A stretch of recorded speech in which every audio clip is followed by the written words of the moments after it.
Sermon de M. Gerald Weston, où il sera question de foi, de prudence et de gouvernement. Salutations à vous tous. Il est très agréable d'être ici et de parler simultanément à beaucoup d'entre vous ailleurs dans le monde. Ceux qui ne peuvent pas entendre ce message en direct recevront un enregistrement, voire une traduction plus tard. En effet, le fait d'avoir tous ces fuseaux horaires fait que, pour certains, ce message leur parviendrait au milieu de la nuit. De plus, nous offrons aussi des services dans d'autres langues, l'espagnol, le français et l'allemand, et ces messages devront donc être traduits pour certains de nos frères d'ailleurs. Permettez-moi de mentionner 2 ou 3 choses avant de débuter ce sermon. Hier, nous avons tenu une réunion virtuelle. C'était pour marquer le 55e anniversaire de l'ordination de M. Richard Ames. Je ne crois pas qu'il s'attendait à cela, mais il était en ligne avec nous tous, le personnel du bureau, certains des directeurs régionaux et quelques autres personnes invitées. Nous avons ainsi pu le féliciter et raconter quelques histoires intéressantes. Par la suite, plus tard dans la journée, nous lui avons fait parvenir un panier de friandises. Ce fut pour nous tous un moment très agréable, une source de joie, un changement de rythme qui fait du bien. J'aimerais également féliciter la congrégation de Des Moines dans l'État d'Iowa pour son 25e anniversaire. C'était un jour qui figurait à mon calendrier. J'étais censé leur envoyer quelque chose ou visiter la congrégation à cette occasion. Cependant, à cause de tout ce qui s'est passé récemment, tout cela a finalement été éclipsé. Il n'en reste pas moins que c'est le 25e anniversaire de cette congrégation qui avait relancé l'Église après l'apostasie qui s'était produite dans l'Église universelle. Alors, félicitations à vous tous qui êtes de la congrégation de Des Moines. J'y ai servi pendant environ 6 ans. Cela fait 19 ans que j'y ai servi. Et je pense que j'y suis retourné au moins une fois depuis. Bien sûr, entre-temps, ils ont connu des changements. Certaines personnes sont décédées ou ont déménagé ailleurs. Donc, félicitations à cette congrégation, de même qu'aux autres congrégations qui ont dû redémarrer à peu près à la même époque. Frères et sœurs, vous vous êtes probablement rendu compte qu'il y a eu un petit contretemps. On vient de signaler à M. Weston que tout à l'heure, il avait mentionné qu'on avait célébré cette semaine le 25e anniversaire de l'ordination de M. Richard Ames. Or, il aurait dû dire plutôt le 55e anniversaire de l'ordination de M. Richard Ames. Voilà. Vous avez noté évidemment que je l'avais déjà corrigé au départ. Il existe une malédiction chinoise. Du moins, elle a été attribuée à la Chine. Elle s'énonce comme suit. Puissiez-vous vivre à une époque intéressante. Une belle façon de dire que vous êtes sous l'emprise d'une malédiction. Pas sûr cependant que cette expression provienne réellement des Chinois. Certains diplomates du Royaume-Uni ont fait usage de cette expression et ont prétendu que c'était bien le cas, mais je n'ai pu trouver aucun document qui l'attesterait. Il n'empêche que c'est tout de même une déclaration intéressante et communément utilisée au Royaume-Uni et même ailleurs. Puissiez-vous vivre à une époque intéressante. Cela dit, nous vivons certainement à une époque intéressante, pas seulement parce qu'elle serait liée à une malédiction, mais aussi parce que c'est une époque encourageante pour le peuple de Dieu qui voit que la prophétie avance. Une pandémie ne prouve pas nécessairement que la fin est proche, mais les ramifications de cette pandémie, à savoir le gel de l'activité économique sur le plan mondial, ainsi que les effets géopolitiques potentiels de celle-ci dans un monde moderne, doté d'armes nucléaires et de moyens de transport comme ceux que nous avons, tout cela peut avoir de profondes répercussions sur notre monde actuel. Ce sont là des considérations intéressantes à plusieurs niveaux, mais j'aimerais souligner quelque chose que vous aurez l'occasion de lire bientôt. J'ose espérer que vous avez l'habitude de lire toutes nos publications, notamment nos magazines Le Monde de demain et le Journal. Ainsi, l'édition du Monde de demain de juillet-août 2020 contiendra cet article que j'ai écrit sous le titre en pleine tempête. C'est que, lorsque nous regardons le monde tout autour de nous, ne voyons-nous pas qu'une parfaite tempête d'événements se profile à l'horizon? C'est là une expression qu'emploieront des météorologues lorsqu'ils verront diverses tempêtes conjuguer leurs efforts pour créer des super tempêtes. Il y a même un livre qui a été écrit sur le sujet, suivi peu après d'un film portant le même nom, The Perfect Storm, la tempête parfaite. Un terme qui fait maintenant partie de notre langage courant, du moins dans nos nations occidentales, lorsqu'on parle d'un certain nombre d'événements qui convergent. Ainsi, prenons l'exemple de l'Union européenne, qui était déjà soumise à de très fortes pressions, en particulier avec le vote du Royaume-Uni de quitter l'Union européenne, le Brexit, comme il a été appelé en 2016. Comme on le sait, le 31 janvier de cette année, ils sont finalement sortis de l'Union européenne. Même s'il leur reste encore une année pour négocier les termes de ce retrait, le fait demeure qu'ils sont sortis de l'Union européenne, ce que nous avions prédit depuis déjà de nombreuses décennies. Nous n'étions peut-être pas sûrs qu'ils sortiraient de l'Union européenne, mais nous savions qu'ils ne feraient pas partie des 10 dernières nations. De fait, il n'y a pas que les Britanniques qui étaient mécontents de l'Union européenne. Les Néerlandais et d'autres pays ont aussi tenu des référendums à ce sujet. Et notez que la majorité des personnes consultées lors de ces référendums ont exprimé le même désir de se retirer de l'Union.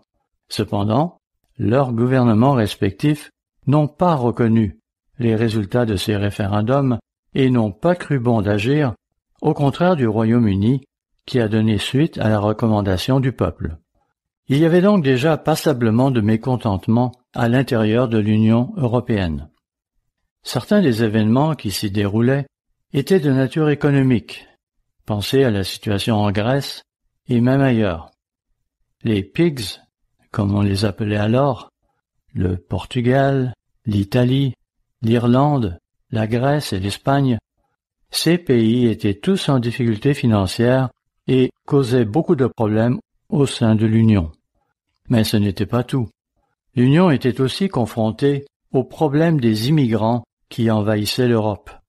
Oh, ce n'était pas une invasion hostile, dans le sens où ils arrivaient avec des armes. Non, c'étaient des gens qui luttaient simplement pour survivre et pour jouir d'une vie meilleure.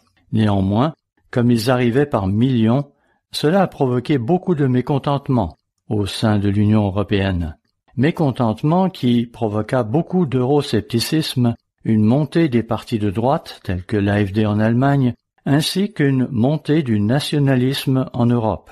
Hélas, alors même que les Britanniques se retiraient, et que tout le monde se demandait ce qui allait se passer, quel serait l'effet du Brexit sur le Royaume-Uni, quel serait l'effet sur l'Allemagne et les autres nations d'Europe, voilà que le Covid-19 entre en scène.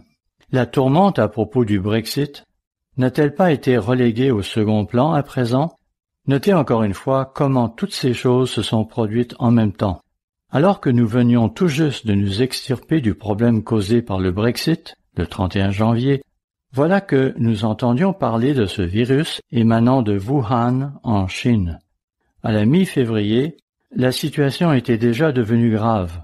Pour vous montrer la rapidité avec laquelle ce problème a évolué en peu de temps, j'avais atterri à Bangkok, en Thaïlande, le 16 février. Le même jour, un avion en provenance de Wuhan avait lui aussi atterri à Bangkok. C'était un dimanche, et déjà jeudi, pratiquement tous les vols en provenance de Chine avaient été annulés. Donc, encore une fois, tout s'est passé très rapidement, 2 semaines seulement après le Brexit. Le 3 mai 2018, il y a donc approximativement 2 ans, le magazine Time publiait un article intitulé « L'ère des hommes forts est arrivée. Voici ce que cela signifie pour vous ». Il dressait alors une liste de certains hommes forts qui commençaient à se manifester sur la scène mondiale. Des hommes qui s'étaient attiré la réputation d'être des solutionnaires de problèmes. Oh, ils avaient beau être affligés de divers problèmes personnels. Lorsqu'il s'agissait de solutionner certains problèmes de l'heure, ils s'étaient malgré tout taillé une certaine réputation. Parmi eux figurait bien sûr Donald Trump, mais aussi Vladimir Poutine, Xi Jinping, Recep Erdogan de Turquie, Viktor Orban de Hongrie et Rodrigo Duterte, ce dernier étant assurément un homme fort intéressant et coloré. Je ne pense pas qu'il se considérait comme un personnage haut en couleur. Il était simplement un solutionnaire de problèmes là-bas, aux Philippines. Leur pays connaissait alors un terrible problème de drogue, et il l'a résolu en faisant simplement ce dont il est question dans le livre d'Esther, en livrant les auteurs du crime à la population locale. Si vous êtes un trafiquant de drogue, vous allez tomber dans le collimateur des groupes d'autodéfense. C'est ainsi que des trafiquants de drogue se sont livrés d'eux-mêmes à la police afin de se protéger de ces groupes d'autodéfense. Ils ont choisi la prison lorsqu'ils ont compris que leur vie était en jeu. Nous pouvons être en accord ou non avec de telles pratiques, mais pour ma part, cela me fait penser un peu au livre d'Esther. Au départ, les ennemis des Juifs avaient eu la possibilité de s'en prendre aux Juifs, et puis les choses ont évolué dans le sens contraire. Comme il est dit, rien de nouveau sous le soleil. On peut être d'accord ou non avec ce genre de déroulement, mais une chose est sûre, cela a permis de réduire grandement l'abus de drogue aux Philippines. Nous avons donc ces dirigeants qui se lèvent, ces hommes forts qui sont capables de résoudre les grands problèmes de l'heure, et les gens vont se tourner vers eux, quitte à devoir renoncer à certaines de leurs libertés. Et il est vrai que nous vivons dans un monde très dangereux. Cependant, nous ne voyons pas encore sur la scène politique cet individu qui saura résoudre les problèmes qui affligent l'Europe en cette fin de l'âge. J'espère que vous lirez ou relirez nos brochures intitulées « La bête de l'Apocalypse, mythe, métaphore ou réalité à venir » et « Le mystère révélé de l'Apocalypse », des brochures qui nous montrent clairement vers où notre monde se dirige. En Australie, ils ont connu de graves sécheresses pendant environ 7 ans, puis des inondations qui ont tué près de 600 000 bovins. Après cela, la terre s'est asséchée et ils ont connu l'été le plus chaud et le plus sec jamais enregistré, avec pour résultat de terribles incendies qui ont décimé ce que l'on estime à 1 milliard d'animaux sauvages, koalas, kangourous, etc. Une période terrible. Et finalement, comme si cela ne suffisait pas, voilà que s'ajoute encore le Covid-19. Il est vrai que l'Australie n'a pas subi autant de morts et de destruction à cause du coronavirus, mais elle en a tout de même souffert économiquement. Toutes ces choses continuent de nous arriver l'une après l'autre. L'Afrique de l'Est, comme cela a été souligné dans l'une de nos publications, a beaucoup souffert et souffre toujours d'une invasion de criquets pèlerins. Et je dois avouer que lorsque j'en ai entendu parler pour la première fois, je n'ai pas été conscient de l'ampleur du problème, car nous sommes habitués au fait qu'il y ait périodiquement des invasions de criquets ici ou là. Cependant, celle-ci est l'une des plus graves depuis des décennies, et elle cause la destruction des récoltes de nombreux agriculteurs. L'impact de ce fléau s'est fait sentir dans toute l'Afrique de l'Est, puis au Moyen-Orient, au Yémen, probablement aussi en Afghanistan et jusqu'au Pakistan. Et nous n'avons pas encore vu le pire. Oui, le pire est encore à venir. On nous annonce en effet une deuxième vague, et selon les estimés des experts, celle-ci pourrait causer 20 fois plus de destruction que la première. À cela s'ajoute la pandémie de Covid-19 qui verrouille tout, et qui nous empêche par le fait même de réagir aux problèmes. Et puis, comme si cela ne suffisait pas, voilà que nous arrive une inondation massive de proportions bibliques. Au total, ce sont près de 300 millions de personnes qui sont touchées par les fléaux combinés de ces criquets pèlerins et par les inondations de cette partie de l'Afrique. Cela équivaut presque à la population des États-Unis. Pensons à ces événements qui se déroulent dans le monde. Ainsi, nous avons toutes ces émeutes ici aux États-Unis. Minneapolis, par exemple, a connu sa 4e nuit d'émeutes semant la destruction dans cette ville. Vous savez, cela ne revêt plus le caractère d'une protestation, c'est une émeute, et elle s'étend à d'autres villes des États-Unis. D'accord, ce qui s'est passé là-bas, c'est horrible, incroyable. Les gens l'ont suivi sur YouTube et à la télévision. Et il est clair que quelque chose a terriblement mal tourné avec ce policier et ses collègues qui étaient là. Personne ne peut justifier ce qui s'est passé. Mais de là à causer une telle dévastation dans cette ville, était-ce justifié? Vous savez, souvent les débordements qui s'observent en pareil cas sont l'œuvre de non-résidents, pas des gens qui cherchent à comprendre ce qui s'est réellement passé. Ceux-là sont plus intéressés à fomenter des émeutes, à se livrer au pillage et à créer le chaos. Je me suis laissé dire qu'il y a même des gens en coulisses qui financent de telles manifestations. Antifa est le nom d'un de ces groupes qui a connu récemment une certaine notoriété. Tout cela déchire notre société en plein milieu de cette crise de Covid-19, alors que plus de 40 millions de personnes ont été mises au chômage, rien qu'aux États-Unis. Les statistiques sont probablement aussi décourageantes dans d'autres pays. Nous voyons toutes ces choses déferler sur nous en même temps, et cela à une époque où les valeurs divines sont bafouées, piétinées et rejetées. Les gens violent la loi de Dieu en toute impunité, et ils n'en éprouvent aucune honte. Au contraire, ils ressentent une certaine fierté dans la destruction des valeurs bibliques, ou disons leur rejet, car on ne peut évidemment pas détruire les valeurs bibliques. Nous avons donc toutes ces choses qui déferlent sur nous simultanément. Certains parlent du Covid-19 comme de l'apparition d'un signe noir.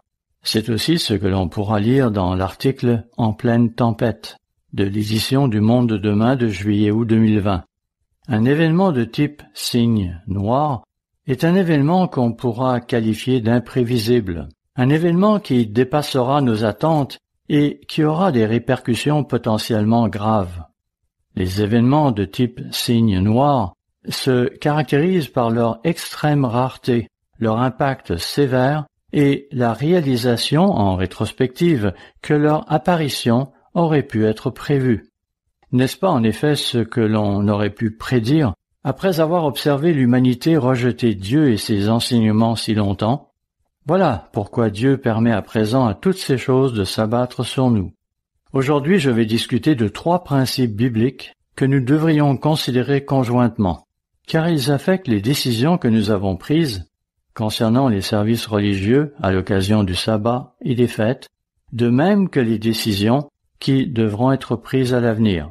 Et ces 3 principes ou doctrines qui nous viennent de la Bible sont la foi, la prudence et l'obéissance à l'autorité gouvernementale. Je répète, la foi, la prudence et l'obéissance à l'autorité gouvernementale.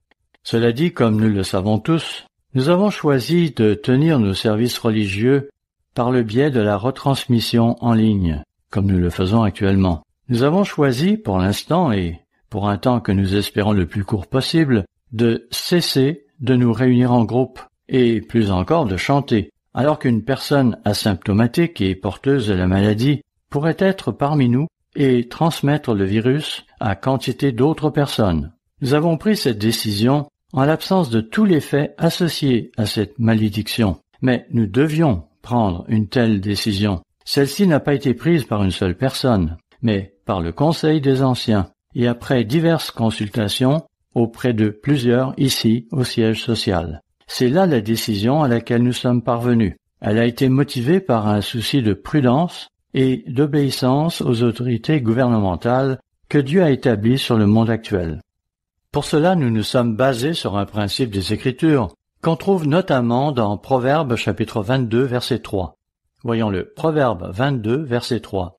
L'homme prudent voit le mal et se cache, mais les simples avancent et sont punis. Ce même principe est encore mentionné dans Proverbe 27 verset 12. Et quand Dieu répète quelque chose, c'est généralement un principe très important. Nous utilisons aussi le proverbe qui dit que telle voie paraît droite à un homme, mais son issue, c'est la voie de la mort. C'est dans les Proverbes 14 au verset 12 et 16 au verset 25. À nouveau, comme déjà mentionné, quand Dieu répète quelque chose, c'est que, pour lui, c'est un principe auquel il attache beaucoup d'importance. Pas étonnant donc que nous ayons souvent fait allusion à ce principe, à savoir qu'il y a une voie qui paraît droite à un homme, mais qu'elle mène inéluctablement à la mort. Oui, il y a une voie qui semble juste dans de nombreux cas, lorsque nous nous fions à notre compréhension humaine des choses. Nous avons également abordé le principe qui est énoncé dans Romains 13, verset 1. Voyons-le rapidement. Romains 13, verset 1. Que toute personne soit soumise aux autorités supérieures, car il n'y a point d'autorité qui ne vienne de Dieu, et les autorités qui existent ont été instituées de Dieu. Bon, nous savons tous que les autorités gouvernementales n'ont pas toujours agi en toute justice. En fait, elles n'ont presque jamais pratiqué la justice selon la voie divine. Néanmoins, il est bien dit ici qu'il nous faut nous soumettre à l'autorité en place. En écrivant cela, Paul s'adressait spécifiquement aux chrétiens de Rome, lesquels étaient sous la domination romaine. Les Romains qui les gouvernaient, étaient-ils meilleurs que les gouvernements actuels? Je ne le pense pas. Nous pouvons parfois en avoir qui sont pires et d'autres qui sont meilleurs.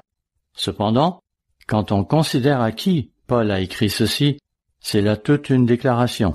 Il y dit en substance, verset 1, « Car il n'y a point d'autorité qui ne vienne de Dieu, et les autorités qui existent ont été instituées de Dieu. C'est pourquoi, verset 2, « Celui qui s'oppose à l'autorité résiste à l'ordre que Dieu a établi, et ceux qui résistent attireront une condamnation sur eux-mêmes. Ce n'est pas pour une bonne action, c'est pour une mauvaise que les magistrats sont à redouter. » Maintenant, je sais qu'il y a ceux qui contestent les Écritures sur ce point, particulièrement lorsqu'ils considèrent toutes les atrocités qui ont été commises par certains dirigeants que Dieu a mis en place pour diverses raisons. Peut-être que certaines nations méritent le genre de dirigeants qu'elles ont. Je pense que toutes les nations le méritent dans un sens, en particulier nos nations occidentales. Après tout, n'est-ce pas nous qui avons voté pour eux? Nous méritons donc ce que nous obtenons, que ce soit en bien ou en mal. N'est-ce pas dans Daniel que nous lisons que Dieu place parfois au pouvoir le plus vil des hommes? Toujours est-il que l'apôtre Paul, dans son épître aux Romains, déclare que ce n'est pas pour une bonne action que les magistrats sont à redouter, mais pour une mauvaise. Et c'est bien vrai. La plupart du temps, si nous obéissons aux lois, nous avons très peu de raisons de nous inquiéter. Ce n'est pas toujours vrai, certes, et nous savons que les apôtres ont été persécutés par les autorités en place pour la seule raison qu'ils obéissaient à Dieu. Nous comprenons cela, mais ici nous parlons bien sûr de façon générale. Nous devons être capables de faire preuve d'un bon discernement dans ces domaines. Paul poursuit au verset 3 disant « Veux-tu ne pas craindre l'autorité? Fais le bien, et tu auras son approbation. » Au moins dans notre monde occidental, en règle générale, lorsque nous faisons ce qui est bien, nous avons très peu à craindre. Cela s'applique aussi à d'autres parties du monde, parce que la plupart des dirigeants ne vont pas simplement se mettre à tuer tout le monde. Sinon, il n'aurait plus personne sur qui régner. Cela dit, nous savons qu'il y a des endroits où les dirigeants peuvent se comporter en tyrans impitoyables. Mais, dans l'ensemble, il n'en est pas ainsi dans notre monde occidental. C'est pourquoi nous lisons au verset 4, « Le magistrat est serviteur de Dieu pour ton bien, mais si tu fais le mal, crains. » Évidemment, si vous êtes un criminel, si vous êtes un trafiquant de drogue ou un voleur, craignez, car ce n'est pas en vain qu'il porte l'épée, étant serviteur de Dieu pour exercer la vengeance et punir celui qui fait le mal. Vous savez, même les événements regrettables de cette dernière semaine ne remettent pas en question les avantages que nous apportent nos forces de police. Il y aura toujours des individus qui s'éloigneront du droit chemin, et nous prions et espérons qu'ils seront traités de manière appropriée et que la justice prévaudra. Mais, en règle générale, dans la plupart des cas, notre force policière ne va pas s'en prendre à quelqu'un qui est totalement innocent. Nous gardons espoir que ceux qui ont commis un délit, qu'ils soient mineurs ou majeurs, seront traités de manière appropriée. Inutile de dire que l'incident qui s'est produit à Minneapolis est inexcusable. Et voyez ce que cela fait à notre nation. Cela nous déchire. Et tout cela a été causé par un seul homme en présence de 3 témoins. Ils nous ont fait payer un prix terrible. Mais cela ne doit pas effacer ce passage de l'Écriture où il est dit clairement que les magistrats sont là pour maintenir l'ordre dans notre monde. Nous savons qu'il y a des policiers corrompus, mais tous ne le sont pas. Il y en a aussi beaucoup de bons. Et c'est pourquoi Romains 13 dit à propos du policier, Romains 13 verset 4, « Car ce n'est pas en vain qu'il porte l'épée, étant serviteur de Dieu pour exercer la vengeance et punir celui qui fait le mal. » Il est donc nécessaire d'être soumis non seulement par crainte de la punition, mais encore par motif de conscience. C'est aussi pour cela que vous payez les impôts. Cela dit, je pense que personne n'aime payer des impôts, et nous savons pertinemment que ces impôts servent à financer beaucoup de choses que nous ne soutenons pas vraiment. Mais Dieu sait qu'une société doit être organisée. Une société doit avoir une sorte de structure. Sinon, c'est l'anarchie. Et c'est ce que nous observons actuellement. Alors que nous voyons la police rester en retrait sans rien faire, que beaucoup de personnes innocentes sont blessées, que beaucoup d'entreprises sont détruites, même parfois des entreprises appartenant à des groupes minoritaires, que ce soit à Minneapolis ou ailleurs. Les voitures des gens sont détruites et brûlées. Vous savez, l'anarchie, ce n'est pas une bonne chose. Il faut une certaine structure dans la société, et c'est vraiment ce que ce passage nous dit ici. Maintenant, certains membres sincères ont pensé que nous n'exercions pas notre foi en ne tenant pas des services religieux, même si cela irait à l'encontre des réglementations gouvernementales. Ils ont estimé que nous devrions exercer notre foi et faire ce qui leur semblait juste, selon leur compréhension des Écritures. Et je pense que ces personnes étaient certainement des membres sincères. Ils n'essayaient pas de causer des problèmes, mais nous pouvons parfois causer des problèmes sans nous en rendre compte. Nous devons nous serrer les coudes. Nous devons travailler ensemble. Nous devons comprendre que des décisions doivent être prises et nous devons soutenir ces décisions. Certains ont pris comme exemple le psaume 91, un passage des Écritures qui nous est bien familier. Voyons en particulier ces deux premiers versets. Psaume 91, versets 1 et 2. « Celui qui demeure sous l'abri du Très-Haut repose à l'ombre du Tout-Puissant. Je dis à l'Éternel, mon refuge et ma forteresse, mon Dieu en qui je me confie. » Évidemment, j'espère que nous avons tous une telle confiance en Dieu, mais cela signifie-t-il que nous pouvons à présent faire à peu près n'importe quoi, en nous attendant à ce que Dieu nous sauve, comme cela a été souligné à d'autres occasions, lorsque Satan avait tenté Jésus, en lui disant de se jeter en bas du temple, que Dieu le préserverait de tout mal. Jésus avait répondu qu'un tel acte ne serait pas conforme à la volonté de Dieu. Vous verrez cela mentionné dans Matthieu chapitre 4, au verset 5 à 7. Et aussi dans Psaume 91, versets 11 et 12. Bon, je comprends que nous n'avons pas ici une situation comparable à celle qui régit la façon d'observer le sabbat. Mais le principe est néanmoins le même. Satan est bien capable de tordre les Écritures pour leur faire dire des choses qui sont contraires à la volonté divine. Poursuivons dans Psaume 91, verset 3. « Car c'est lui qui te délivre du filet de l'oiseleur, de la peste et de ses ravages. » Le fait que Dieu dise qu'il nous délivrera du fléau de la peste fera dire à certains que nous devrions alors nous réunir et tenir des services comme d'habitude. Après tout, n'est-il pas dit ici qu'il nous délivrera de cette peste dangereuse? Eh bien, laissez-moi vous poser cette question. Quelqu'un est-il déjà tombé malade en venant à la fête des tabernacles et en rencontrant d'autres personnes? Est-ce que ce verset dit que nous ne pourrons jamais tomber malades? Est-ce qu'il dit que nous pouvons compter sur cette promesse en tout temps? Ou est-ce qu'il parle d'un moment précis dans le futur? Et quand il est dit qu'il nous délivrera, cela signifie-t-il que nous n'en serons pas affectés d'aucune façon? Poursuivons. Versets 4 à 7. « Il te couvrira de ses plumes, et tu trouveras un refuge sous ses ailes. Sa fidélité est un bouclier et une cuirasse. Tu ne craindras ni les terreurs de la nuit, ni la flèche qui vole de jour, ni la peste qui marche dans les ténèbres, ni la contagion qui frappe en plein midi. Que 1000 tombent à ton côté, et 10 000 à ta droite, tu ne seras pas atteint. » À mon avis, il s'agit là d'une promesse de Dieu qui s'appliquera pour une certaine période de temps. Il s'agit de ce lieu de sécurité où nous serons recueillis à un moment donné. Mais quand il est dit que Dieu nous protégera, cela veut-il dire que nous pourrons aller où nous voulons, faire ce que nous voulons, tout en exigeant qu'il nous protège? Encore une fois, nous célébrons la fête des tabernacles et observons le jour du sabbat, mais vous connaissez tous des gens, peut-être vous-même, qui sont tombés malades en célébrant la fête des tabernacles avec d'autres personnes, ou simplement à l'occasion d'une réunion sabbatique locale. Ce à quoi nous sommes confrontés présentement est une maladie qui n'aura probablement pas de conséquences graves pour la plupart des gens, mais, pour certains, cela pourrait leur être fatal. Efforçons-nous donc de faire de notre mieux pour assurer la protection de tous, car c'est là faire preuve d'amour et de sollicitude. C'est aussi pourquoi nous organisons des services en ligne.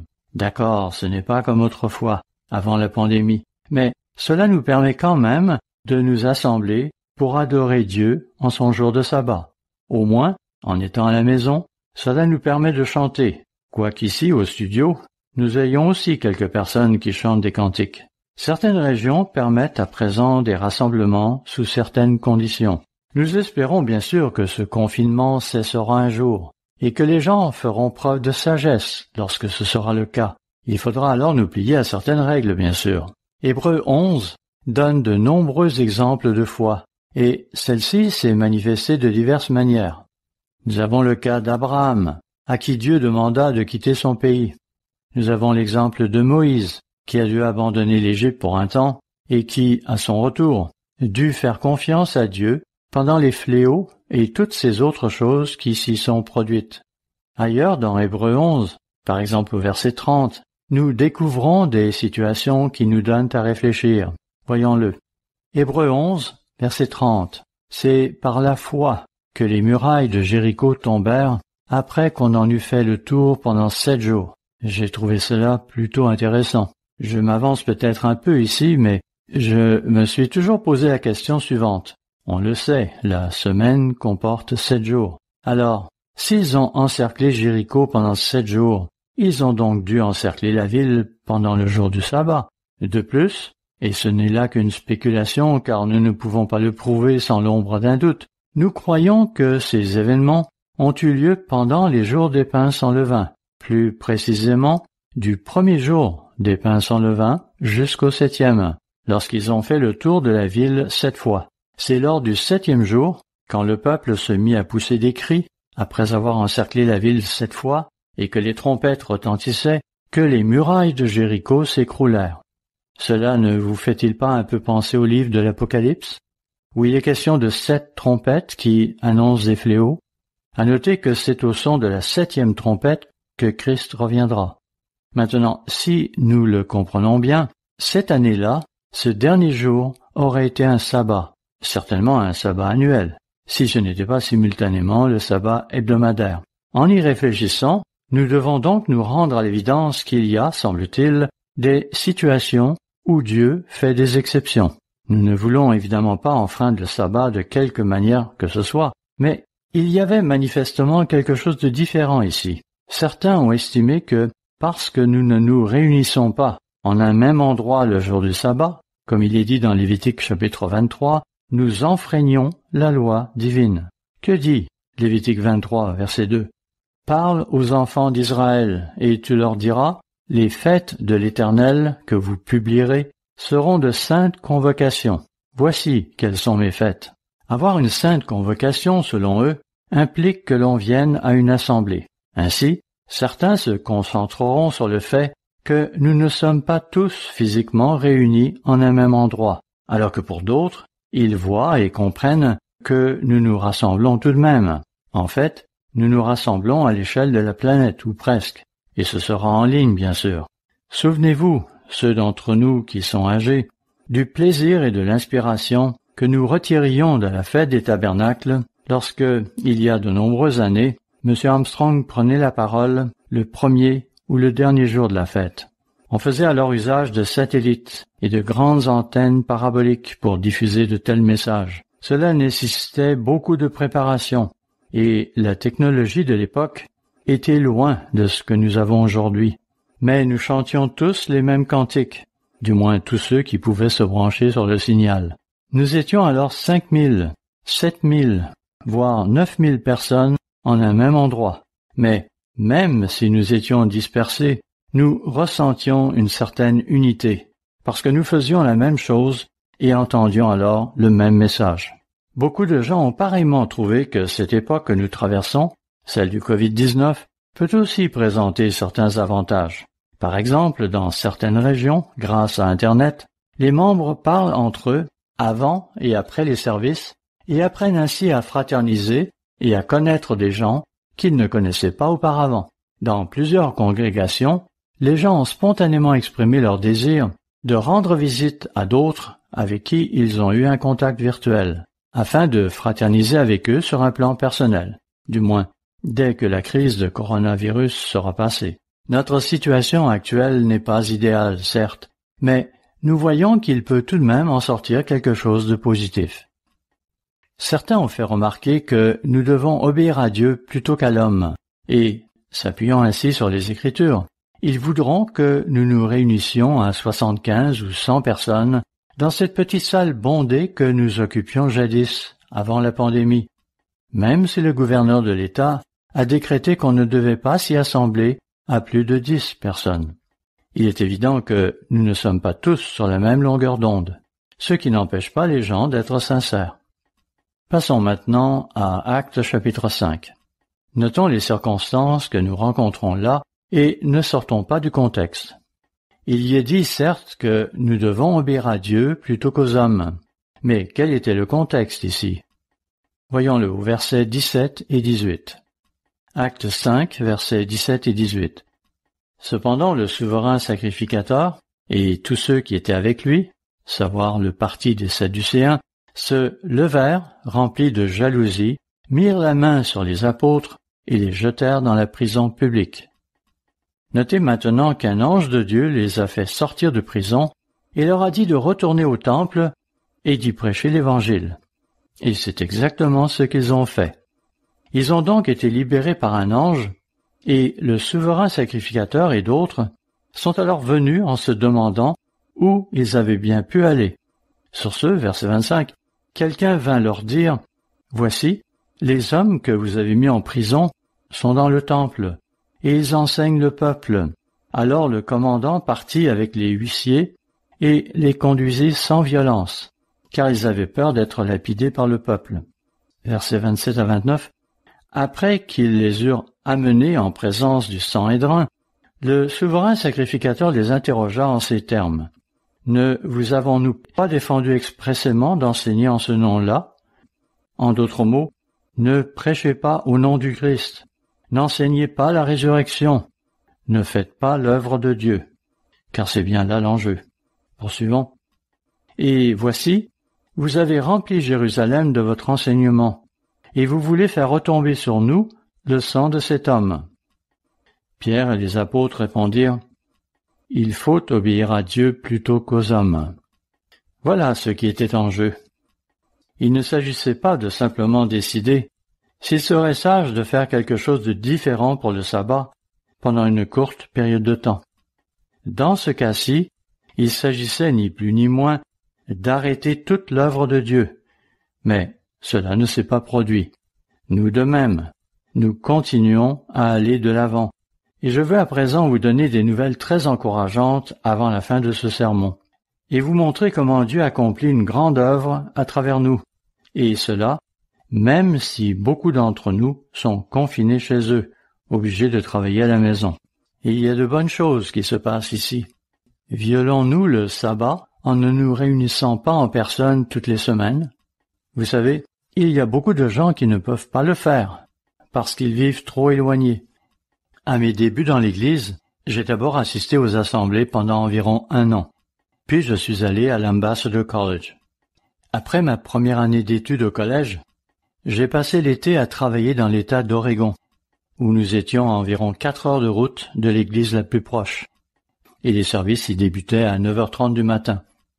Oui, il me fallait 4 heures pour me rendre au service. C'était en Oregon, où les gens conduisaient souvent à 160 km/h en rase campagne. Dans l'Ouest, à l'époque, il y avait des endroits où il n'y avait pas vraiment de limite de vitesse. On nous recommandait seulement de conduire prudemment en nous ajustant aux conditions routières. C'était comme ça au Nevada et aussi à certains endroits en Californie. Les choses ont changé depuis. Il me fallait donc rouler 4 heures et ceux qui venaient me chercher devaient même rouler 1 heure de plus. C'est aussi pourquoi le ministère nous avait alors conseillé de ne venir qu'une semaine sur 2, en raison de la longueur et de la fatigue du voyage, de son coût et de tout le reste. Il y a eu des moments où nous, les ministres, avons dû donner ce genre d'instructions à certains de nos membres qui vivaient éloignés. Il y a des gens qui ne peuvent pas venir au service parce qu'ils n'ont aucun moyen de transport. Je me souviens d'une dame qui était à environ 4 heures de route et nous lui avions alors acheté un petit ordinateur. Elle est peut-être à l'écoute en ce moment, qui sait. Oui, elle ne pouvait assister au service qu'une fois par mois.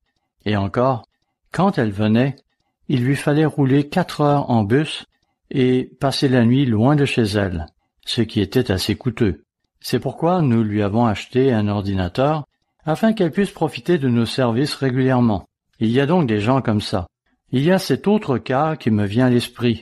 Au Botswana, nous n'avons qu'un seul membre autant que je sache. Cette personne ne vient généralement qu'à l'occasion de la fête des tabernacles, et je l'ai vue là-bas quand j'y suis allé. Mais en dehors de cela, elle ne se présentera que pour des occasions très spéciales. Alors, allons-nous dire qu'il viole le sabbat dans ces circonstances? Pour en revenir à notre situation, à nous qui sommes soumis aux restrictions imposées par le Covid-19, certains pourraient argumenter « Les personnes que vous avez mentionnées ne peuvent peut-être pas venir, mais nous le pouvons. » Oui, nous le pouvons, si nous faisons fi des restrictions gouvernementales et si nous voulons faire preuve de négligence, au dire de certains autres. Vous savez, il n'y a pas longtemps, M. Peter Nathan a écrit quelque chose que j'ai trouvé très intéressant. C'était après que nous ayons commencé à avoir des services en ligne. Il a dit « Quant à cette croyance qu'il nous faut à tout prix avoir des réunions en personne, que c'est là ce que Dieu requiert, nous devons nous rappeler qu'il se présentait parfois des situations où une personne ne pouvait pas se rendre au tabernacle ou au temple pour adorer Dieu. Par exemple, si une personne se trouvait hors du camp pour cause de maladie, elle y était parce que c'est là ce que l'Éternel lui imposait. Cette personne ne pouvait donc pas se présenter devant lui avant qu'elle ne soit guérie. On dira « D'accord, on comprend cela. Après tout, la personne était malade. » Mais que penser d'une femme dans son cycle mensuel? Elle ne pouvait pas non plus se présenter. Eh bien, il en était ainsi en vertu de toutes les prescriptions et de tous les règlements de la loi de Moïse, laquelle comportait quantité de rituels physiques qui étaient imposés à la nation, des choses à faire ou à ne pas faire, des choses que nous n'observons plus aujourd'hui. Nous comprenons cela. Nous ne pratiquons plus cela aujourd'hui, mais à l'époque, on le faisait. Donc, lorsqu'une femme était dans son cycle mensuel, elle ne pouvait pas participer au culte en personne. Il y a ainsi eu des moments où l'Éternel a décrété que la situation de santé d'une personne devait primer sur les directives concernant l'assistance aux assemblées. Cela dit, à l'heure actuelle, notre priorité en matière de santé, c'est que nous ne savons pas qui est malade et qui ne l'est pas. Selon certains rapports, environ 80% des gens affectés par le Covid-19 sont asymptomatiques. Il nous faut donc composer avec cela. J'aimerais à présent lire un extrait du Lévitique chapitre 12. Et de grâce, comprenez bien que je n'essaie pas de rabaisser ceux qui n'ont pas immédiatement approuvé les décisions prises par l'Église et le Conseil des Anciens. Je sais que nous avons tous des manières différentes de voir certaines choses. Nous ne pensons pas tous immédiatement de la même façon à propos de tout. Mais il nous faudra bien parvenir à un consensus. Mon intention est de nous aider à y parvenir, en exposant ces idées qui ont surgi durant l'Assemblée du Conseil. Dans Lévitique chapitre 12, nous n'avons pas une situation où quelqu'un aurait pu être contagieux en raison d'une maladie quelconque. Le verset 1 précise que c'est Dieu qui a donné cette instruction à Moïse. Voyons-le. Lévitique 12, verset 1. L'Éternel parla à Moïse et dit, « Parle aux enfants d'Israël et dis, lorsqu'une femme deviendra enceinte et qu'elle enfantera un fils, elle sera impure pendant 7 jours. Elle sera impure comme au temps de son indisposition menstruelle. Le 8e jour, l'enfant sera circoncis. Elle restera encore 33 jours à se purifier de son sang, un total de 40 jours donc. Elle ne touchera aucune chose sainte, et elle n'ira point au sanctuaire jusqu'à ce que les jours de sa purification soient accomplis. Elle devait donc rester éloignée du sanctuaire pendant une période de 40 jours, plus d'1 mois donc, et selon le moment de la naissance, cela pouvait facilement correspondre à 6 sabbats. Le verset suivant nous apprend que si cette femme accouchait d'une fille, elle ne pourrait pas se présenter au temple pendant 80 jours. Cela fait 2 mois et 20 jours, presque 3 mois. Était-elle contagieuse durant ce temps-là? Bon, je ne connais pas toutes les raisons qui ont motivé Dieu à décréter cela, et j'ignore si quelqu'un d'autre le saurait. Mais le fait est qu'il l'a fait. À l'époque, c'est ce qui se pratiquait, et nous encourageons certainement nos mères à rester à l'écart pendant un certain temps après qu'elles auront accouché. On n'insistera pas pour qu'elles se conforment aux directives d'autrefois, celles qui ont rapport au cycle menstruel ou diverses autres choses. Notez que tout cela semblait viser la mère plus que l'enfant. Il y avait donc des situations où elle devait rester éloignée du sanctuaire pendant une période de temps assez longue, pouvant parfois s'étendre sur 80 jours et même plus, dépendamment de la façon dont ces 80 jours tombaient. Et qu'en est-il de ce concept d'obéir à Dieu plutôt qu'à l'homme qu'on a mentionné précédemment? Nous en avons examiné le contexte. Alors, abordons le sujet de la foi. Penchons-nous sur ce qu'est la foi, car c'est certainement un sujet important.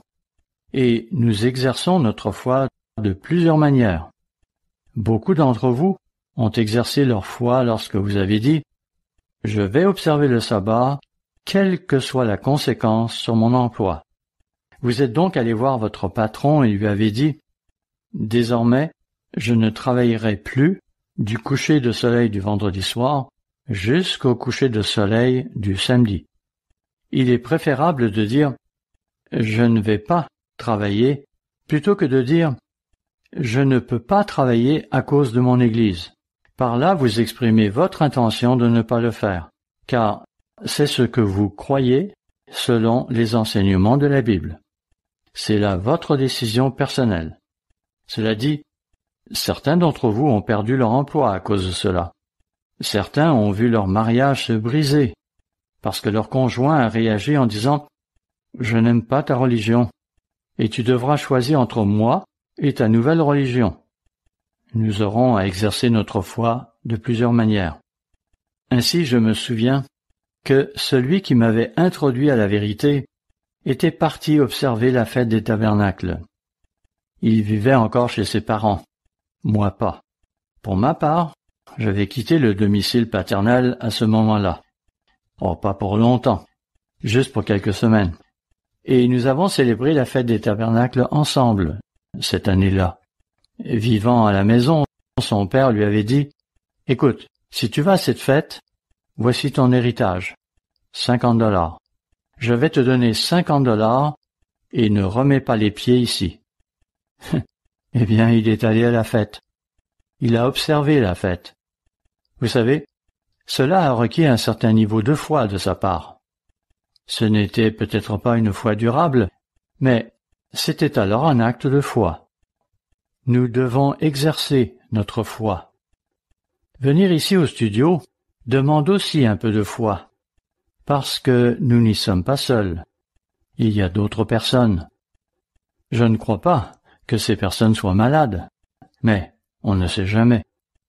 Je pourrais peut-être transmettre quelque chose à l'un d'entre eux, quelqu'un qui serait venu ici en exerçant sa foi.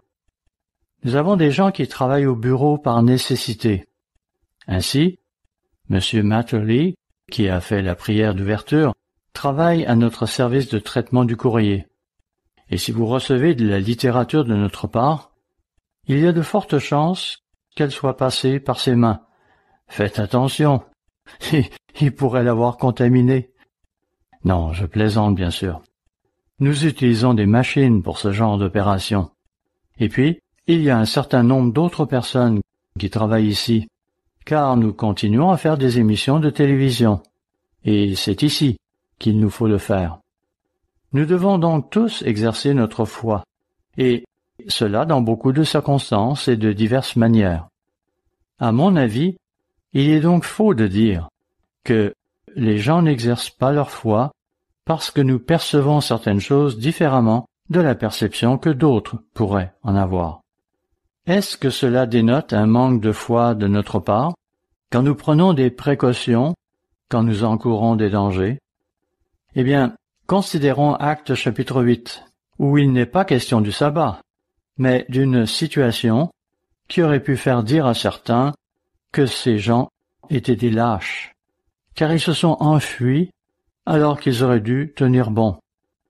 L'incident mentionné au verset 2 s'est produit après la mort d'Étienne, lequel avait exercé sa foi et s'était levé à un moment donné quand son intervention devenait nécessaire. Il avait alors prêché la vérité et était mort en martyr. Certains auraient pu alors le traiter de fou, mais je ne pense pas qu'il était fou. Il n'a fait qu'accomplir ce que Dieu attendait de lui. Dieu avait prévu que certains s'offrent en martyr de cette manière. Et Dieu avait ici une autre chose en tête. Voyez-vous, il faut savoir que l'Église se trouvait principalement à Jérusalem. Et Saul, qui fit plus tard changer son nom en Paul, ravageait alors l'Église. Voyons le Acte 8, verset 2. Des hommes pieux ensevelirent Étienne et le pleurèrent à grand bruit. Saul, de son côté, ravageait l'Église. Pénétrant dans les maisons, il en arrachait hommes et femmes et les faisait jeter en prison. Voilà ce qu'il fit avec certains d'entre eux. Mais quelle fut la réaction d'autres membres lorsqu'ils virent cela? Verset 4. Ceux qui avaient été dispersés allaient de lieu en lieu, annonçant la bonne nouvelle de la parole. Et c'est ainsi que la parole s'est répandue à partir de là. Ils se mirent donc à prêcher la parole d'une manière différente. Autrement dit, pas dans leur maison. Ils ont vu ce qui se passait, ils ont vu le danger, et ils ont fui la ville. Ils ont reconnu qu'il y avait un temps pour agir, et un temps pour fuir le danger. Un temps pour être prudent et reconnaître le danger de la situation. Notez aussi Actes chapitre 12, verset 19. C'est ici que Pierre est mis en prison, après que Jacques ait été mis à mort par Hérode. Et nous le voyons qui est libéré de la prison par cet ange et qui se rend aussitôt auprès des siens. Actes chapitre 12, verset 19. Hérode, s'étant mis à sa recherche et ne l'ayant pas trouvé, interrogea les gardes et donna l'ordre de les mener au supplice. Ensuite il descendit, il s'agit de Pierre, de la Judée à Césarée pour y séjourner. Autrement dit, il a d'abord rendu visite aux siens, puis il a quitté la ville. Maintenant, il aurait pu là encore retourner au temple, comme il l'avait fait auparavant, et comme Dieu le lui avait ordonné. Mais cette fois, Dieu ne lui avait pas ordonné de le faire. Cette fois, il a quitté la ville. Il a vu le danger qui l'attendait, et il en a conclu qu'il valait mieux fuir cette fois que de tenir bon. Allons aussi à Actes chapitre 17. Pierre et Paul étaient des hommes de grande foi, et ils ont mis leur vie en jeu à maintes reprises. Mais nous verrons qu'ils ont su faire preuve de prudence pour sortir de la ville lorsqu'ils voyaient le danger qui les guettait. Au verset 10, nous lisons, Acte 17, verset 10, « Aussitôt les frères firent partir de nuit Paul et Silas pour Bérée. C'était parce qu'ils y étaient menacés. Lorsqu'ils furent arrivés, ils entrèrent dans la synagogue des Juifs. Ils y allèrent et se mirent à prêcher. » Verset 13. Mais quand les Juifs de Thessalonique surent que Paul annonçait aussi à Bérée la parole de Dieu, ils vinrent y agiter la foule. Alors les frères firent aussitôt partir Paul du côté de la mer. Silas et Timothée restèrent à Bérée. Ainsi donc, ceux qui auraient pu être victimes de violence quittèrent la ville. Il viendra donc un temps pour tenir bon et s'affirmer. Et j'espère que chacun de nous le fera. Si nous sommes traînés devant un tribunal, ou encore devant des caméras de télévision, j'espère que nous resterons fermes et que nous ne manquerons pas de dire la vérité. Il nous faudra faire preuve de sagesse en pareilles circonstances. Mais, simultanément, nous devrons rester fermes et ne pas nous cacher de la vérité. Parfois, les gens vont dire la vérité, et c'est le cas de beaucoup de politiciens. Ils diront la vérité à propos de quelque chose, puis la presse s'en prendra à eux et ils se rétracteront. Nous ne pouvons pas agir ainsi, frères et sœurs. Nous devrons défendre la vérité quand le moment sera venu, et nous aimerions Si possible, rester en vie, jusqu'à ce que cette occasion se présente. Beaucoup de nos frères sont maintenant en danger. Le fait de penser que nous ne pourrions pas tomber malades lorsque nous nous réunissons pour le sabbat ou à l'occasion de la fête n'est pas corroboré par notre vécu en tant qu'Église. Le fait est que les gens tombent malades lors des services. Ils tombent malades à la fête.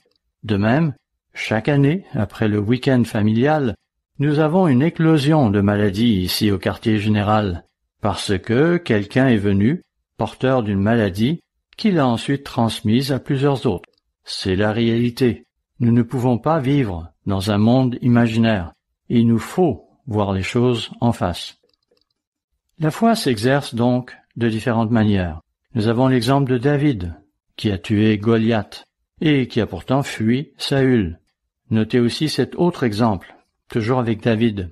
Il se trouve dans 1 Samuel chapitre 21, verset 10.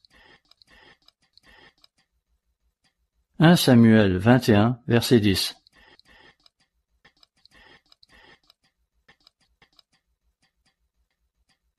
David se leva et s'enfuit le même jour loin de Saül. Il arriva chez Achish, roi de Gath. Les serviteurs d'Achish lui dirent, « N'est-ce pas là David, roi du pays? N'est-ce pas celui pour qui l'on chantait en dansant, Saül a frappé ses 1000 et David ses 10 000 ?» David se rend alors compte que les choses prennent une tournure qu'il n'avait pas prévue.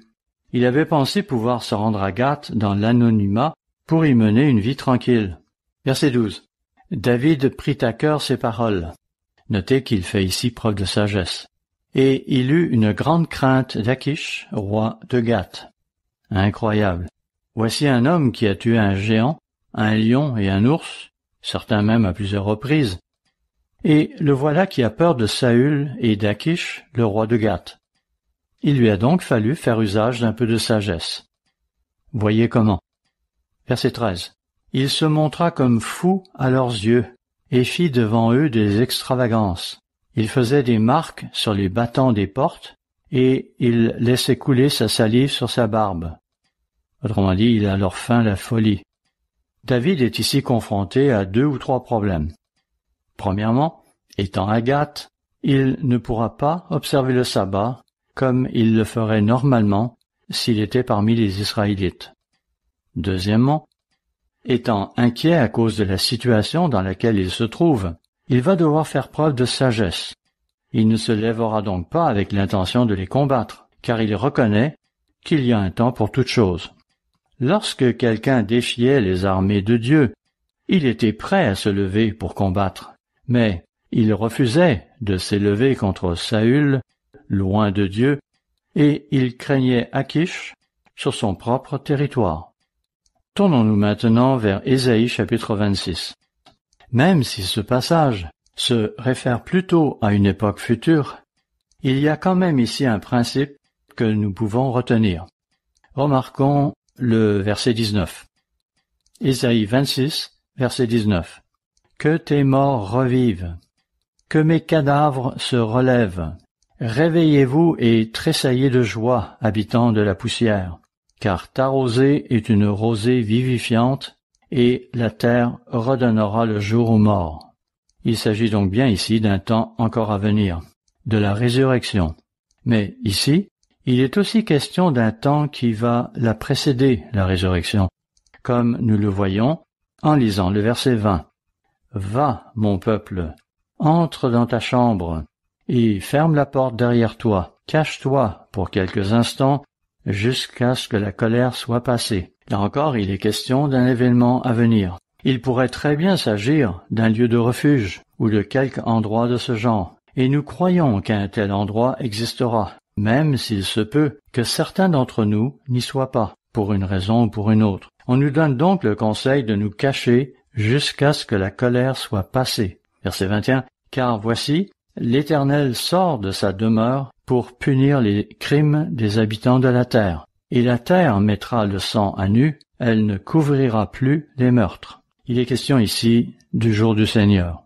Ainsi, il y a un temps pour se cacher. il y a un temps pour se montrer prudent. Cela dit, avons-nous foi en Jésus comme étant le chef de l'Église?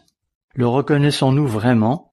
Vous savez, il y a des décisions qui sont des décisions personnelles. Laissez-moi vous donner un exemple de décision personnelle. Vous êtes assis là, en train de suivre ce service religieux. Et il se peut que quelqu'un d'autre soit là avec vous, peut-être une autre famille, ou peut-être même 2 familles. Il faut espérer que vous vous serez limité à un petit groupe, car la plupart d'entre nous n'avons pas de maison assez grande pour pouvoir offrir une protection suffisante dans un endroit restreint, car tout le monde doit respirer le même air. C'est probablement là le plus grand danger que nous courons. C'est ce que les experts semblent vouloir nous dire ces jours-ci, bien qu'ils soient loin d'être unanimes sur beaucoup de points quand il s'agit de parler de protection à l'égard de ce virus. Il y a cependant certaines choses sur lesquelles ils s'entendent, à savoir que le fait de respirer le même air dans un espace restreint, de parler fort ou de chanter, cela peut créer des problèmes. C'est là un choix personnel que vous faites lorsque vous vous réunissez avec une autre famille dans votre maison. Et nous ne le décourageons pas. Vous pouvez bien sûr vous réunir en petits groupes pour écouter les services en ligne en notant que vous respectiez les directives que la plupart des États ont émises, à savoir de ne pas dépasser un certain nombre de personnes, un nombre qui peut varier avec le temps et selon les endroits. Il se peut aussi que plusieurs personnes veuillent se réunir après les services pour dîner et fraterniser. C'est là une décision personnelle. Par contre, lorsque nous louons une salle et que nous disons aux gens de venir, cela devient alors une décision de l'Église. Or, ce sont les sacrificateurs et les Lévites qui devaient prendre ces décisions dans l'Ancien Testament. Souvenez-vous, dans Nombre 10, ils devaient fabriquer 2 trompettes d'argent, et ces trompettes d'argent devaient servir à convoquer les gens aux assemblées et à annoncer les jours saints. Qui devait sonner ces trompettes? Quelqu'un pouvait-il simplement entrer, prendre une trompette et en jouer? Bien sûr que non. Il y avait des règles à respecter. C'étaient les sacrificateurs, les fils d'Aaron, qui devaient faire retentir ces trompettes. Dans Lévitique chapitre 23, qui devait annoncer les saintes convocations à l'occasion des jours qu'on devait observer? Ces proclamations émanaient de Moïse et d'Aaron. C'était donc le sacerdoce qui devait proclamer ces jours spéciaux. Demain, nous célébrerons le jour de la Pentecôte. Et dans Actes chapitre 2, il est dit clairement que tous les fidèles s'étaient alors assemblés d'un commun accord et en un même lieu. Voyez-le dans Actes chapitre 2, où on nous parle du Saint-Esprit qui fut alors distribué parmi les disciples qui étaient présents. Évidemment, il n'y avait pas de Covid-19 alors. J'espère que demain, nous serons aussi assemblés en harmonie et animés d'un même esprit pour adorer ensemble. Il ne nous sera pas possible d'être tous en un même lieu. Mais pareille chose n'est pas possible lorsqu'on a des membres dispersés aux 4 coins du monde. La Pentecôte, tout particulièrement, a fait l'objet de beaucoup de controverses quant au jour où elle devait être observée. Certains vont l'observer un lundi, comme nous l'avons fait nous-mêmes pendant de nombreuses années, jusqu'à ce que M. Armstrong se rende compte qu'il s'était trompé dans sa façon de compter les jours menant à elle. Mais certains n'ont pas accepté ce changement. Selon eux, il fallait que la Pentecôte tombe un lundi. Et puis, il y en a qui observeront la Pentecôte une semaine plus tard que les autres, à certaines années. Chacun adopte une façon différente de compter, même si tous prétendent se baser sur les Écritures. Il y a ainsi beaucoup de Juifs qui pensent qu'on devrait débuter le comptage le 1er jour des pains sans levain, pour finalement aboutir au 6e jour de Sivan. Et puis, il y a quelques Juifs qui comptent à partir du dernier jour des pains sans levain. Il y a donc différentes façons de compter. Et Dieu a permis qu'il y ait une certaine ambiguïté à ce sujet.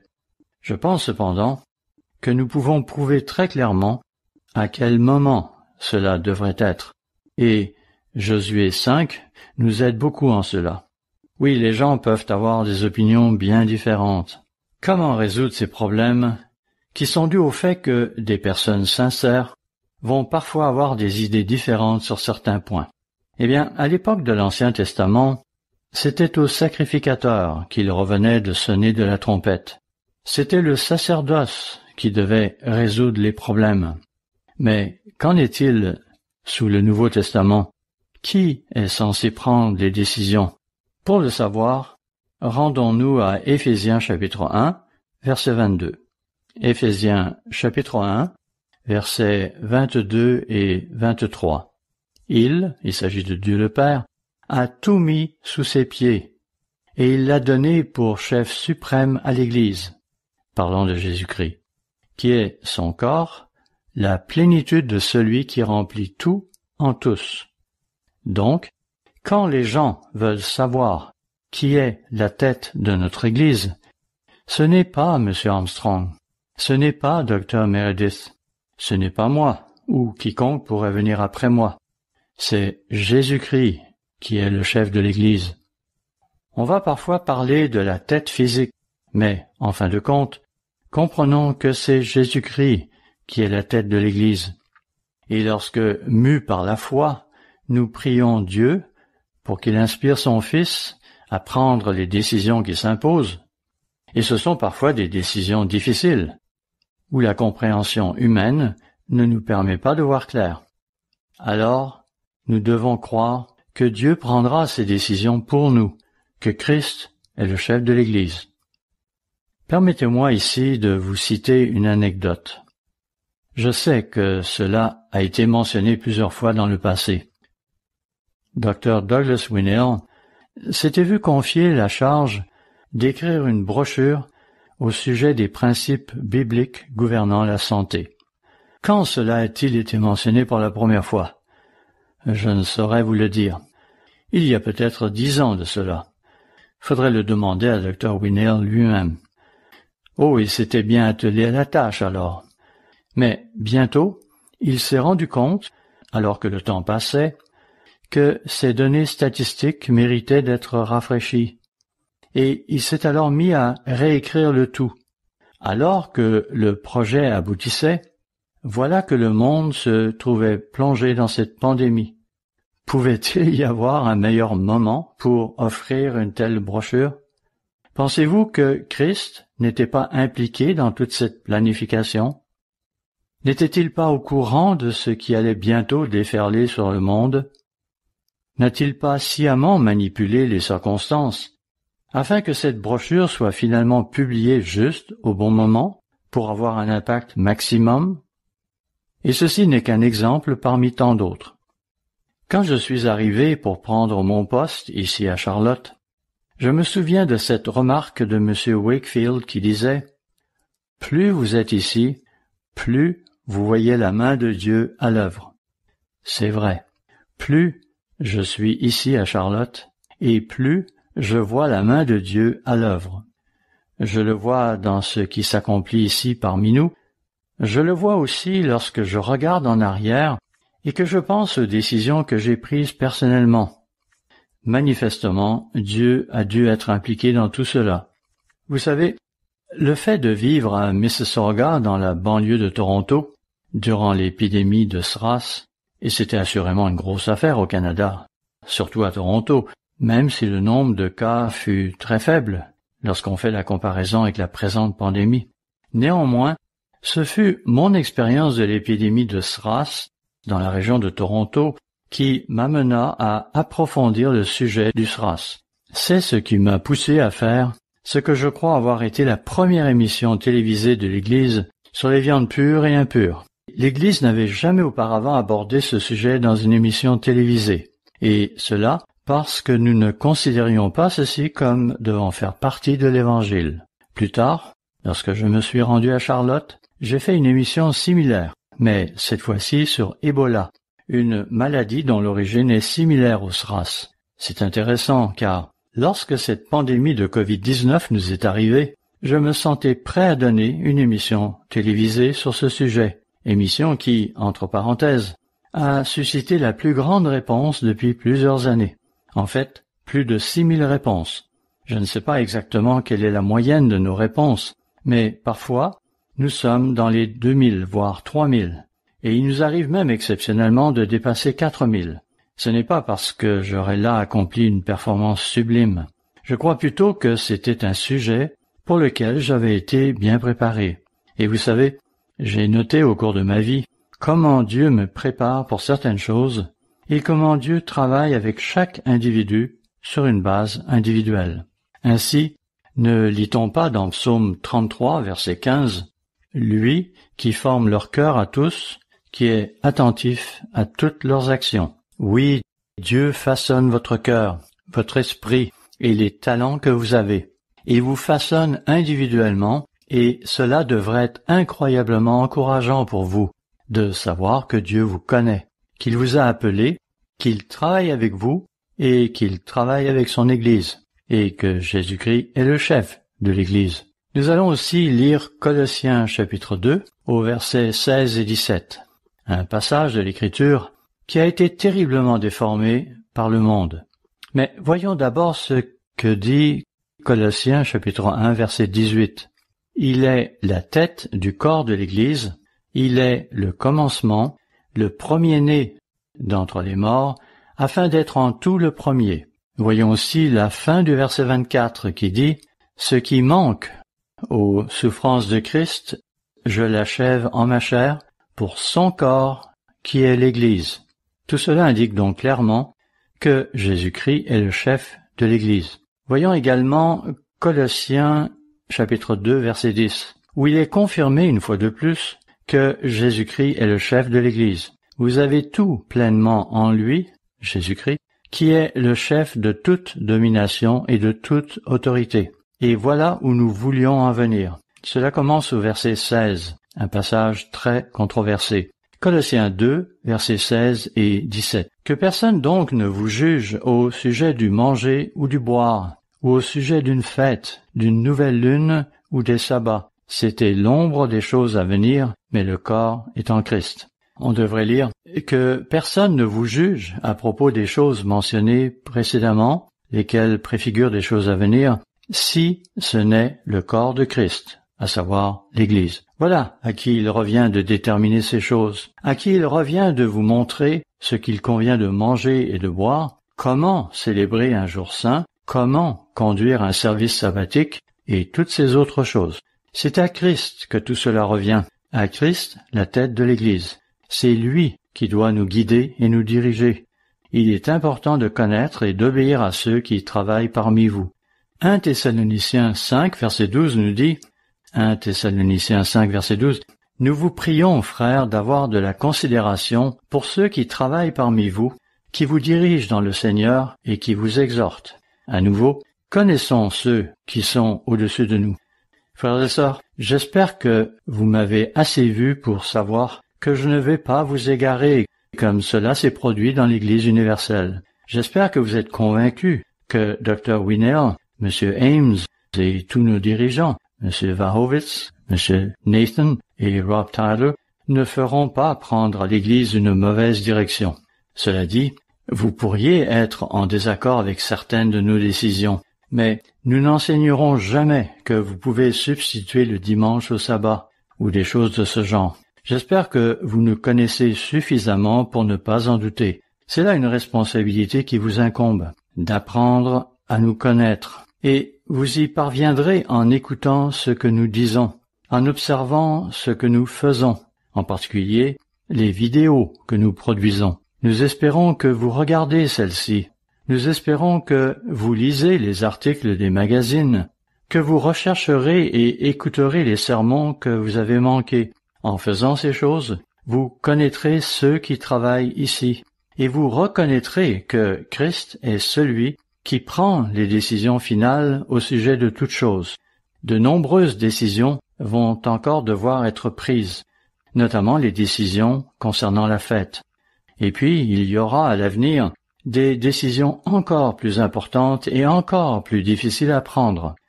Je ne sais pas quelles seront ces décisions, mais je suis absolument certain qu'il y aura encore des décisions plus importantes et plus difficiles qui devront être prises par l'Église. Mais nous avons confiance qu'en adressant des prières à Dieu et à Jésus-Christ, ils nous montreront la voie à suivre. Christ guidera l'Église parce que le Père a mis cela sous son contrôle. Nous vivons à l'époque de la démocratie, et les médias ne cessent de nous le rappeler. On entendra dire « Personne ne va me dire quoi faire. J'ai le droit de m'exprimer. » Frères et sœurs, ne vous y trompez pas.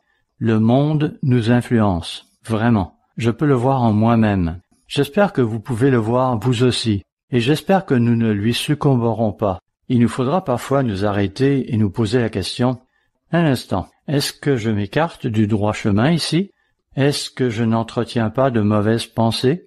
J'espère que nous pourrons le faire. Je voudrais vous encourager à lire la Bible pour constater où mène cette attitude qui consiste à dire « personne ne me dira quoi faire ».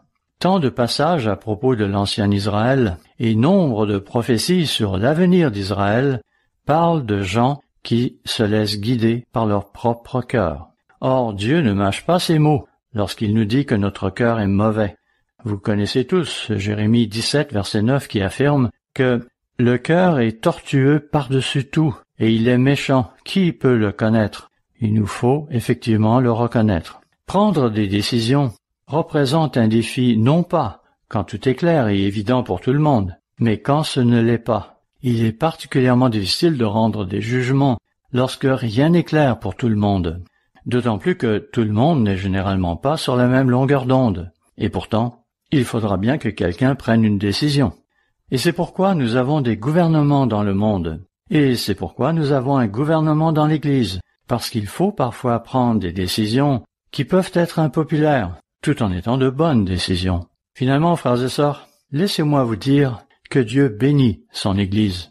Nous avons de nouvelles personnes qui arrivent, et il y a sans doute de nouvelles personnes qui écoutent ce sermon aujourd'hui. Nous entendons de plusieurs sources que de nouvelles personnes nous arrivent. Après quelques contacts, elles veulent souvent venir à l'Église. Ce sont peut-être des personnes qui étaient parties et qui ont décidé de revenir, à moins que ce ne soit de toutes nouvelles personnes. Nous avons l'exemple de cette personne intéressée de Melbourne, en Australie, qui a laissé le commentaire suivant sur nos réseaux sociaux, où elle dit « J'aimerais faire partie de votre église, mais je vis à Melbourne. » Eh bien, nous avons une église là-bas, et je suis sûr que nous avons entre-temps contacté cette personne. Peut-être même que cette personne nous écoute aujourd'hui. Ou peut-être qu'elle a besoin d'étudier un peu plus. Nous ne savons pas. Mais le fait est que les gens viennent. Laissez-moi vous lire quelque chose qui vient d'une source au Royaume-Uni, The Tablet. Elle dit, à propos de l'Église catholique, que les diocèses et les paroisses ont vu leurs revenus chuter, ce qui entraîne des pertes d'emplois et la fermeture de certaines institutions. Ainsi, même l'Église catholique est en difficulté financière avec cette crise de Covid-19. Ce n'est pas du tout notre cas. Le mois dernier, en écrivant ma lettre à nos co-ouvriers, j'avais demandé aux personnes qui le pouvaient de donner un peu plus qu'à l'habitude. Quant à ceux dont les moyens étaient limités, je leur demandais de prier davantage. Eh bien, Dieu nous a bénis le mois dernier. Un mois qui s'avéra être le meilleur de l'année jusqu'à ce jour. Et ce mois-ci est également bien parti. Nos revenus ont augmenté et nous avons dépassé nos prévisions budgétaires en janvier et février. Il est vrai que nous avons un peu diminué en mars, mais en avril et en mai, nos revenus ont augmenté à nouveau. Il en est ainsi grâce à la fidélité du peuple de Dieu, et cela résulte aussi d'un exercice de foi. Lorsque vous payez fidèlement votre dîme, lorsque vous donnez ce supplément, si vous en êtes capable, c'est un exercice de foi. Mon intention en disant cela, ce n'est pas de vous tordre le bras pour que vous donniez plus. C'est aussi pourquoi je ne voulais pas que cette enveloppe soit ajoutée à ma lettre. Mais, hélas, je crois qu'environ 5000 d'entre elles avaient déjà été postées lorsque j'y ai pensé. J'y avais pensé et puis je l'ai oublié. Et quand j'y ai pensé de nouveau, il était trop tard. 5000 avaient déjà été envoyés. Je veux que les gens sachent que nous sommes reconnaissants des efforts qui ont été déployés par tout le monde. Et vos prières font une énorme différence, parce que, parfois, votre prière peut être ce qui pousse quelqu'un, qui est dans l'abondance, à donner un peu plus. Donc, je vous remercie sincèrement pour votre soutien, et je sais qu'à l'avenir, Dieu continuera à nous bénir de cette manière. Nous n'avons pas moins de 91 000 abonnés à notre chaîne YouTube Tomorrow's World. Ce sont là les gens qui indiquent leur intention d'en savoir plus, et cela les pousse à vouloir s'abonner. Beaucoup de gens vont regarder une vidéo, mais ils ne s'abonneront pas. Ainsi, 91 000 personnes nous ont signifié qu'elles en voulaient plus. Ce nombre est évidemment bien supérieur au nombre de membres que nous avons dans l'Église. Cela dit, la chaîne YouTube en espagnol nous a époustouflés avec ses plus de 310 000 abonnés à nos émissions. Même la chaîne francophone de YouTube a plus de 22 000 abonnés. C'est merveilleux et nous en sommes ravis. Quant à la chaîne Tomorrow's World Viewpoint, qui est un produit commercialisé au Canada, elle en compte plus de 18 600. Plusieurs de nos émissions ont été visionnées plus d'1 million de fois.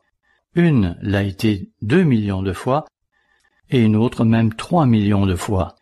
Précisons que ces chiffres combinent les visionnements en espagnol et en anglais.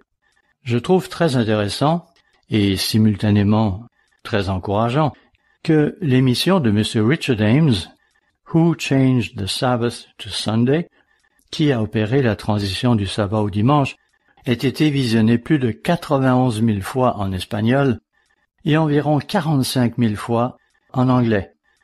Nous allons très probablement franchir le seuil du million d'ici un mois ou deux. Notez que c'est un sujet incroyablement important, le fait que le sabbat ait été remplacé par le dimanche. On peut peut-être s'attendre à avoir 1 ou 2 millions de visionnements pour un thème prophétique. Mais quand vous avez un sujet comme celui-ci qui explique comment on est passé du sabbat de Dieu au dimanche, c'est quelque chose. Et nous aimons ça. J'aimerais conclure en vous lisant un extrait des nouvelles récentes qui nous sont parvenues de notre bureau en Australie. M. Rob Tyler y écrit « La seule chose remarquable que j'ai remarquée à travers tout cela, il parle de la situation causée par le Covid-19, c'est cet amour et cette pensée rationnelle exprimée par le peuple de Dieu. Cela ne devrait pas être surprenant, mais dans un monde qui semble être en proie à la peur, à l'inquiétude et à l'anxiété, où de nombreux individus souffrent de dépression et ont des pensées suicidaires, le peuple de Dieu se démarque nettement. Pourquoi? Il y a un certain nombre de raisons à cela, mais je pense que les deux principales sont les suivantes. Premièrement, nous connaissons l'avenir tel qu'il est révélé dans la prophétie biblique. Deuxièmement, l'Esprit de Dieu est un esprit de force, d'amour et de sagesse.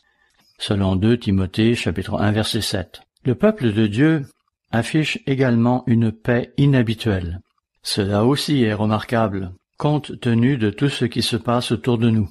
Mais la parole de Dieu n'enseigne-t-elle pas que cette paix résulte de notre obéissance à Dieu? En effet, Psaume 119, verset 165 confirme « Il y a beaucoup de paix pour ceux qui aiment ta loi, et il ne leur arrive aucun malheur. » En vérité, frères et sœurs, alors que le monde persiste à rester dans l'ignorance et que le compte à rebours pour le retour de Christ est en train de s'achever, nous avons tous l'occasion d'être de merveilleux exemples pour nos amis et notre famille. Laissons donc briller notre lumière durant cette pandémie.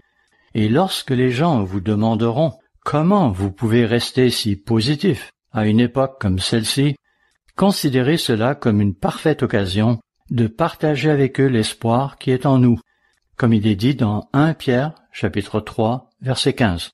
Frères et sœurs, il y a de l'espoir. Nous voyons le retour du Christ se rapprocher de nous. Restons forts en ces temps difficiles et restons unis en projetant nos regards vers Christ, le chef de l'Église.